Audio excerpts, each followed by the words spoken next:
All across the U.S., baseball stadiums and ballparks welcome hundreds of thousands of patrons to watch games, and parks like Eaton Field in Wakefield, Nebraska are no exception. It's easy to drive by. It's a comfortable place to watch a game. You don't know where the park ends and the ball field begins. Built during World War II, the field was funded through donations and built by volunteers, with a special touch of added stadium seats from major league ballparks. A lot of people that come to the games are people that have put time into building the place, and they take pride in it, and they want to see it continue to be a place that people want to come and where kids can play baseball. But Wednesday night, the park unveiled a new stadium seat, one reserved for over 80,000 men and women that will never be sat in. As part of an Eagle Scout project, Wakefield High School student Jack Schlickburn pitched the idea of a seat at the park to honor U.S. servicemen and women who are missing in action or prisoners of war. It was suggested to me that I do something that I am passionate about, and I wanted to honor the veterans. I decided to do a POW MIA chair when I saw that other major league ballparks were putting them in with their seats, and I thought it would go great with our major league ballpark seats that we have here.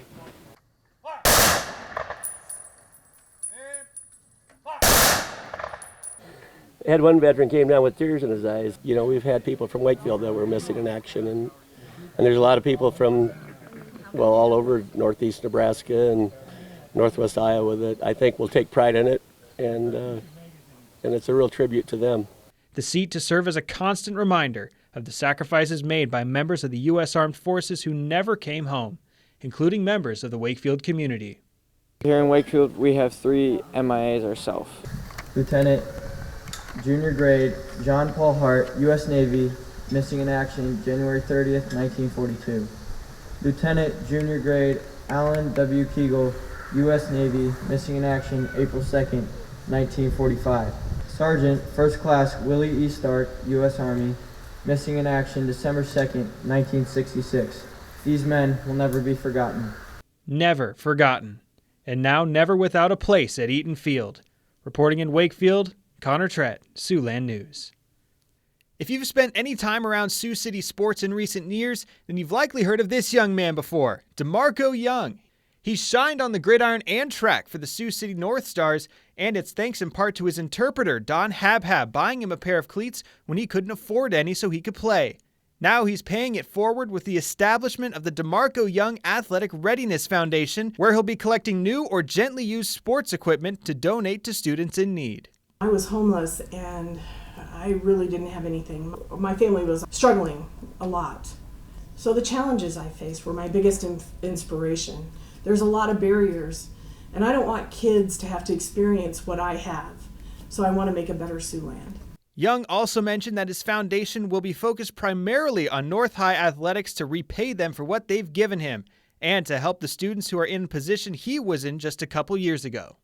I've met many students here who have pretty decent athletic skills, but they just can't. When I ask them to come out for a sport, they said, I just can't afford it. I want to join, but I don't have the money to get the cleats for football or even the practice clothes, simple things.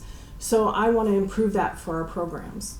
I'll be establishing or setting up boxes around Siouxland for equipment, cleats, shoes, even practice clothes or socks that people can donate in those boxes. Young's foundation has already garnered a lot of attention here in Siouxland through Facebook and Twitter. And it's even caught people's attention around the nation. I've had a lot of contact, which is very nice, and Don and Du has as well. So the support is expanding, which is very nice. I've had several discussions with some NFL players. I have major corporations that have spoken up to or are in the process of committing their support.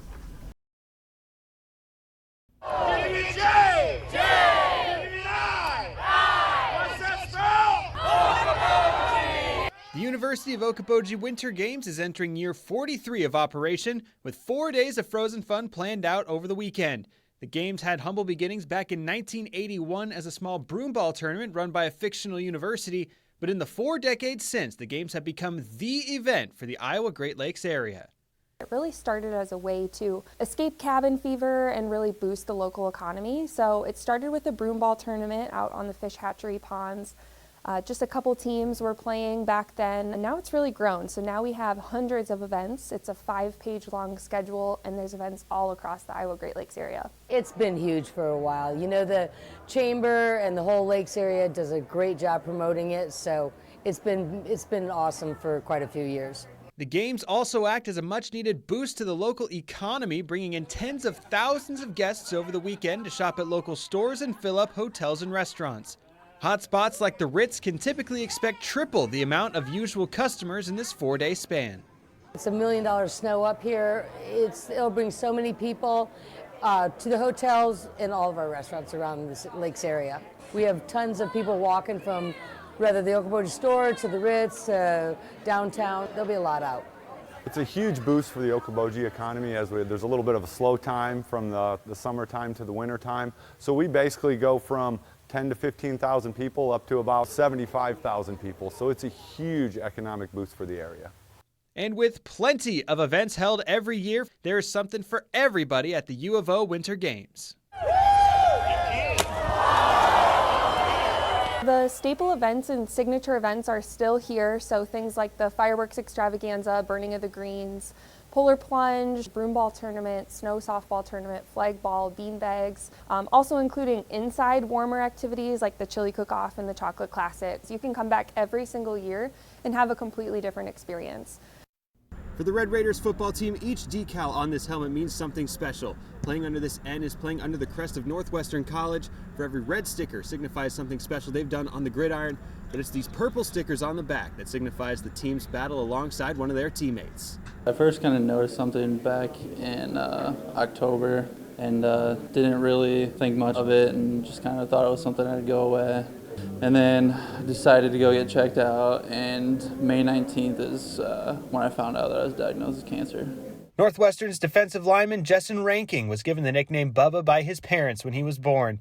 The nickname has stuck with him all throughout his life and made its way on the back of the Red Raiders helmets this season. Once the news of Ranking's diagnosis made it to the team, head coach Matt McCarty had the Team Bubba stickers made to go on the players' helmets. And I think just the way that we could visibly show our support for Justin. I know how much our guys care about him, and so we thought the Team Bubba stickers would just be a small way that we could show our support for him. I first noticed it when McCarty sent a letter in the mail, and just seeing it on the back of everyone's helmet just made me feel the love. Honestly, like, the stickers are just the start of it. It's something that you can put on your helmet, but we've made an effort to just try to be there for him as much as we possibly can. Just because you're not playing, that doesn't not make you a part of this team. Ranking also received support from his teammates in another way. Tanner Olson started a GoFundMe page for him that raised almost $15,000 over 2 months.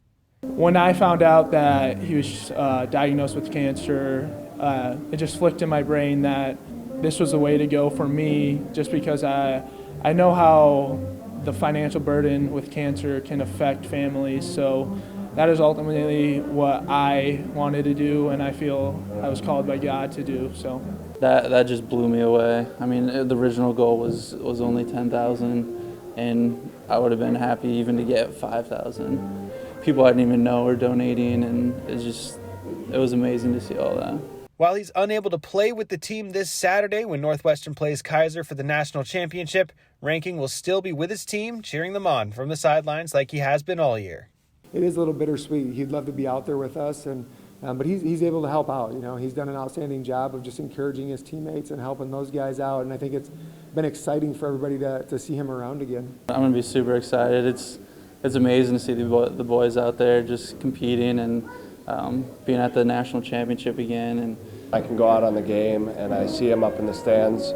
It just it means something a little more when I can play and see him out and see him up there.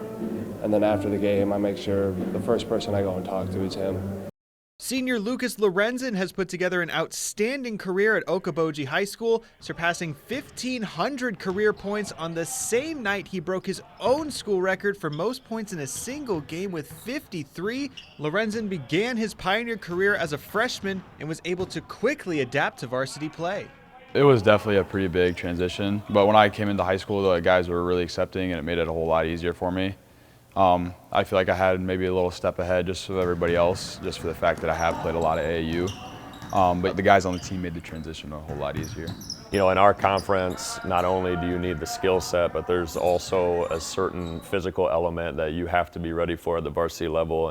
And Lucas coming in, you know, as a freshman, had both. And you could see right away he was incredibly comfortable out on the floor. He just fit right in. If setting multiple school records in a single night wasn't enough, Lorenzen also leads the entire state of Iowa in total points regardless of class. So far he has scored 459 points in just 14 games.